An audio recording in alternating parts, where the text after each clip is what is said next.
안녕하세요. 경제 읽어주는 남자 김광석입니다. 반갑습니다.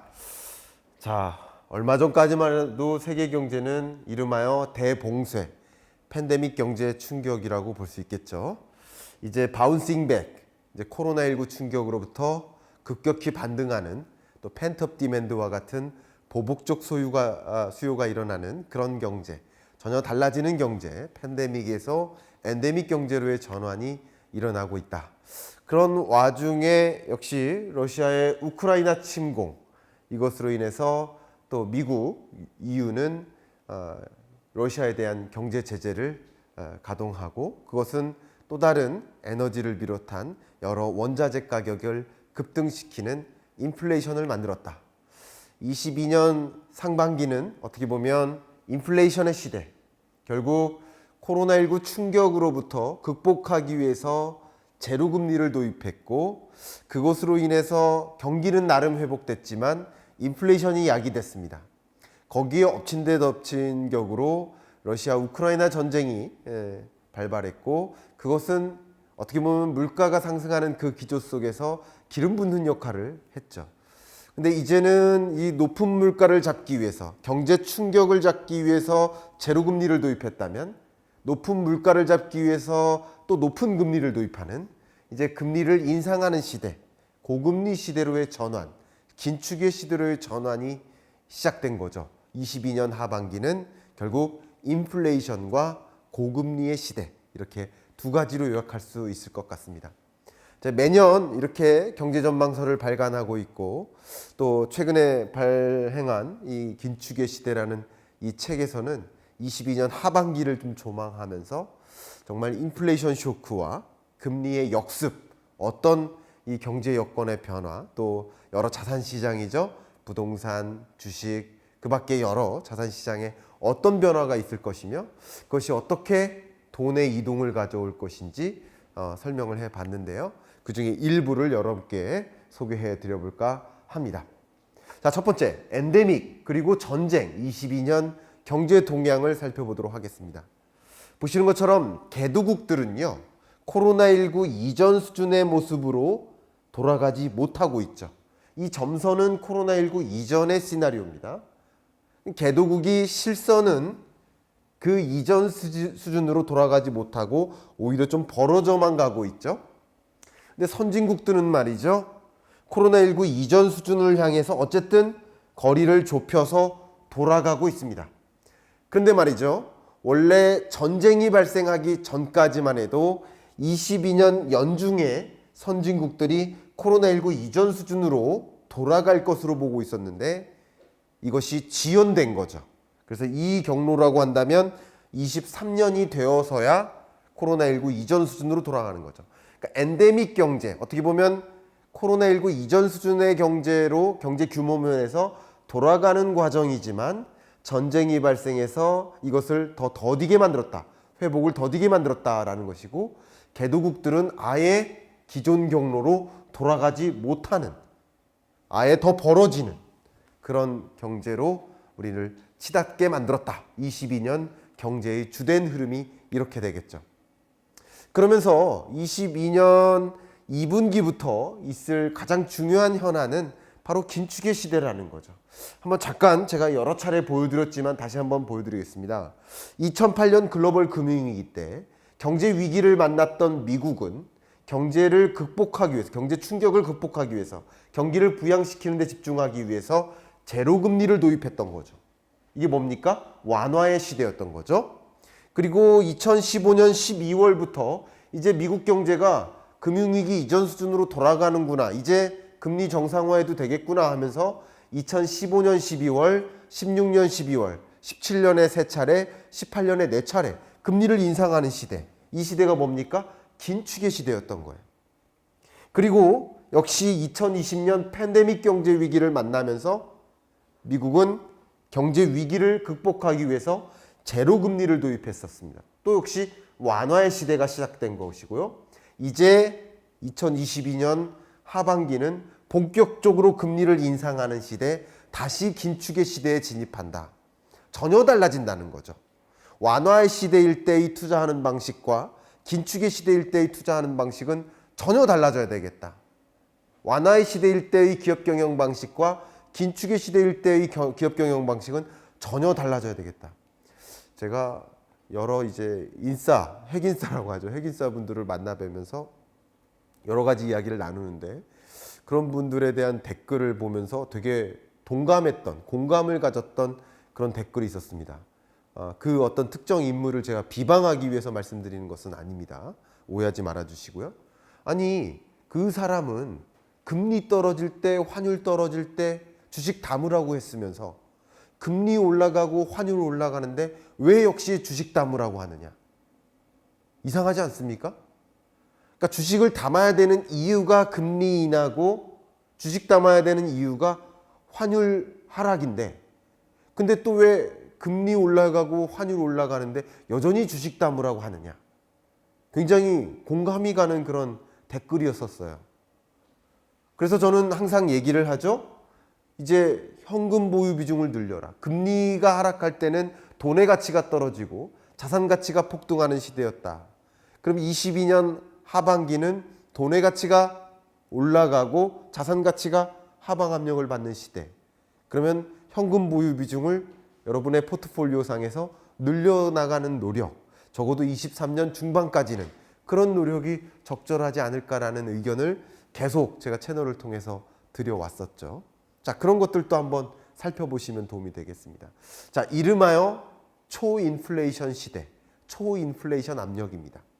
미국의 물가 상승률은 이미 지난 3월에 8.5%를 기록했고 이후 8.3%로 8%대를 유지하고 있는 흐름입니다. 이 물가 상승률은 거슬러 올라가면 1981년 12월 8.9% 이후 약 41년 만에 최고치예요. 미국만 그러느냐? 우리나라도 정말 10여 년 만에 최고치의 물가 상승률을 기록했고 영국도 역시 41년 만에, EU도 역시 마찬가지로 정말 많은 국가들이 근래 들어 가장 높은 물가를 기록하고 있습니다. 특히 지금 이 물가 상승 압력을 만들고 있는 그 배경이 되는 요인들이 있죠.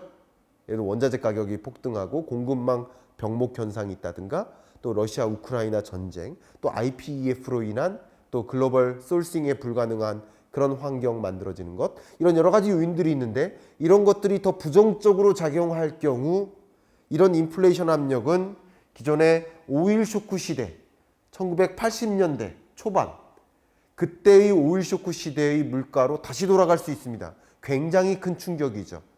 그런 과정에서는 물가를 잡기 위해서 또 고금리 시대가 오는 것이고 그런 과정에서는 소위 말해서 이 실물 경제는 뚜렷한 회복이 어렵습니다. 여러분 한번 생각해 보세요. 식료품 제조업인데 그 업체가 계속 그 원자재 가격, 뭐 콩, 밀, 옥수수 수입 가격이 계속 올라요. 근데 소비가 제대로 이루어지지 않아요. 그럼 이 기업은 어떨까요? 좋지 못하겠죠. 실물 경제가 안 좋으니까 그걸 먼저 반영한 듯 주가는 하방 압력을 받을 수밖에 없겠죠. 초인플레이션 압력은 이렇게 무서운 겁니다. 그렇기 때문에 그 초인플레이션을 잡기 위해서 앞에 말씀드렸던 것처럼 20년, 21년은 낮은 금리 시대, 완화의 시대, 경제 충격으로부터 극복하기 위해서 제로금리를 도입하는 완화적 통화정책이 주된 시대였다면 22년에는 긴축의 시대, 금리를 정상화하는 시대. 그런데 이런 초인플레이션 압력이 작용하니까 원래는 금리를 인상하더라도 베이비 스텝, 천천히 금리를 인상해야 되는데 왜냐하면 시장에 큰 요동이 일지 않도록 하는 그런 노력인 거죠. 근데 물가 상승 압력이 너무 높다 보니까 이것을 잡기 위한 노력을 집중해야 되죠. 그렇기 때문에 빅 스텝, 자이언트 스텝, 연속 빅 스텝까지 단행하는 그런 일이 벌어지는 것입니다. 긴축의 시대인 거죠. 그리고 긴축의 시계가 가속화되는 지금인 것이죠. 그런 과정에서 당연히 돈의 이동이 일어나는 겁니다.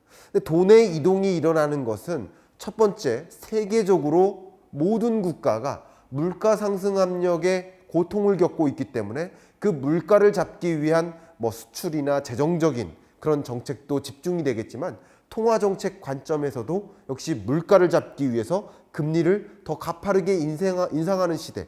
그 금리가 올라가면 자연스럽게 주식이나 부동산은 하방 압력을 받는, 결국 현금 보유 비중을 늘려나가는 그런 방향으로 돈의 이동이 일어나고 있다. 첫 번째 돈의 이동이죠. 두 번째 돈의 이동은 뭡니까? 예, 신흥국에서 선진국으로의 이동입니다. 자, 왜 그런지 설명드려 볼게요. 이게 주요 선진국들인데요. 물가 상승률 전망치를 보면 IMF는 미국, 영국이 가장 집중적으로 물가 상승 압력에 고통을 받는 나라다라고 표현을 하고 있습니다. 한국은 4.0% 물가 상승률을 기록할 것으로 전망하고 있는데, 이 값도 굉장히 뼈아프고 우리나라의 목표 안정 물가가 2%니까 굉장히 높은 물가인 거 맞습니다만, 미국의 물가랑은 비교가 안 되죠.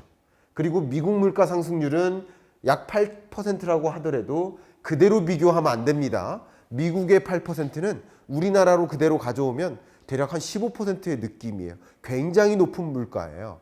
그렇기 때문에 그 높은 물가를 잡기 위한 그 노력도 좀 차이가 있지 않겠습니까? 역시 미국이나 영국과 같은 주요 선진국들은 물가를 잡기 위해서 물가 상승 압력이 더 높기 때문에 빅스텝을 단행할 것이지만, 한국과 같은 나라는 빅스텝을 단행하기가 어려운 여건이라는 거죠. 왜? 금리를 인상하는 건 필요하겠지만 너무 가파른 금리 인상은 애써 경제 회복시켰던 것들을 다시 제자리로 돌려놓는 역할. 그런 과정에서 강한 달러의 시대. 금리는 곧 뭐다? 돈의 가치라고 제가 말씀드리지 않았습니까?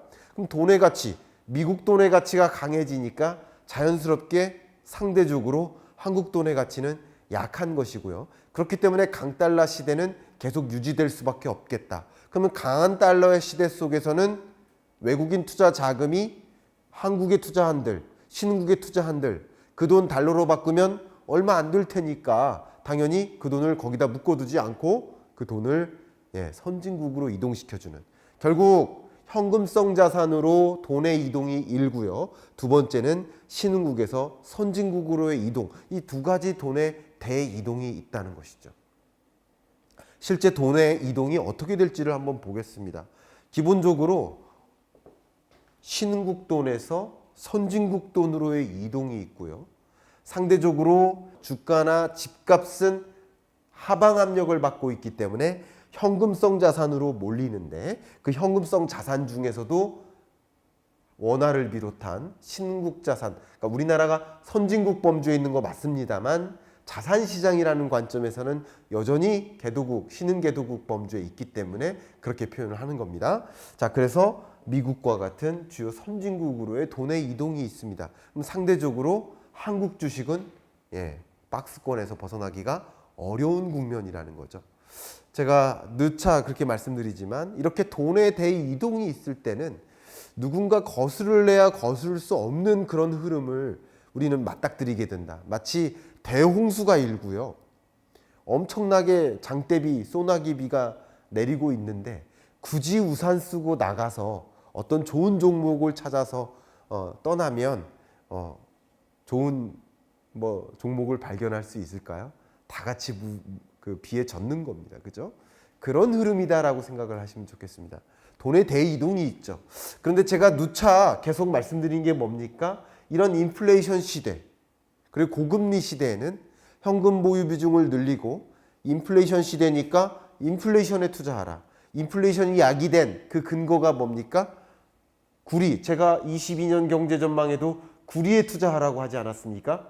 21년 경제 전망에서부터 작년 계속 뭐를 투자하라고 했습니까? 원유에 투자를 하라고 하지 않았습니까?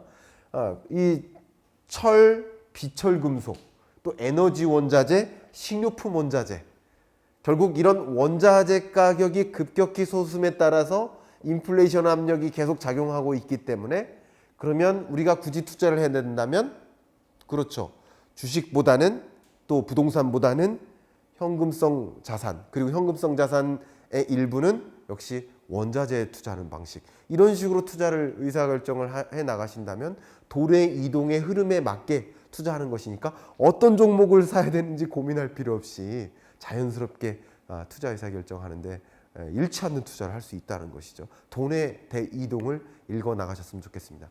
이렇게 금리가 또 상승하고 이런 과정에서 또 금리의 역습이 일 것이다라는 것을 강조하고 싶습니다. 제가 이 부분은 다음에 또 강조해서 말씀드리겠습니다만, 보시는 것처럼 코로나19 충격으로부터 나름 회복되는 경제인데 그 회복되는 회복세가 꺾이는 거죠. 금리 인상 혹은 전쟁의 장기화, 또 IPEF 출범과 같은 미중 패권 정쟁의 격돌, 이런 것들이 또 22년 하반기에 경제를 억누르는 역할이라고 볼 수 있겠습니다. 금리의 역습이 또 시작됐다라는 것을 보신다면, 그러면 금리의 향방이 어떻게 되고 그것이 어떤 방향으로 경제, 실물 경제나 또 자본시장에 영향을 미칠지, 금융시장에도 영향을 미칠지 들여다보면서 그 해안을 찾아 나가시고 그 안에서 나는 어떤 식으로 포트폴리오를 구성하고 또 어떤 식으로 경영 의사결정해야 될지를 참조하실 수 있었으면 좋겠습니다. 이상 이번 주 경제를 읽어주는 남자 마무리하겠습니다. 감사합니다.